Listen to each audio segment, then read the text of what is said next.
নামাজের চেয়েও, রোজার চেয়েও, দান খয়রাতের চেয়েও একটা বড় ইবাদত আছে। এটা কি আমি কি তোমাদের বলবো না? সাহাবারা তো অবাক, নামাজের চেয়েও বড় ইবাদত, রোজার চেয়েও বড়, দানের চেয়েও বড়। ক্বালু বালা ইয়া রাসূলুল্লাহ।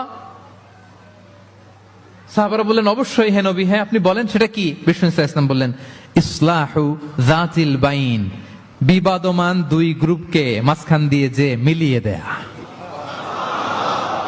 নামাজের চেয়েও বড়, রোজার চেয়েও, সাদাকার চেয়েও বড়, মিলায় দেওয়া। আমরা মনে করি সেজদা দিতে দিতে কপালে দাগ ফেলে দিছি, এটাই তো বড় ইবাদত। এটা তো নিঃসন্দেহে বড় ইবাদত। আমরা মনে করি হজ করতে করতে শেষ করে ফেলতেছি, এটাই বড় ইবাদত। জিকির করতে করতে আমরা দিন রাত এক করে ফেলতেছি, এগুলো তো নিঃসন্দেহে ইবাদত। কিন্তু দুই ভাই বিবাদমান দুই গ্রুপের মধ্যে আপনি যদি মিলিয়ে দেন, এগুলো নফল রোজা, নফল দান, নফল সালাতের চেয়ে বেশি সওয়াবের কাজ। পড়েন সুবহানাল্লাহ।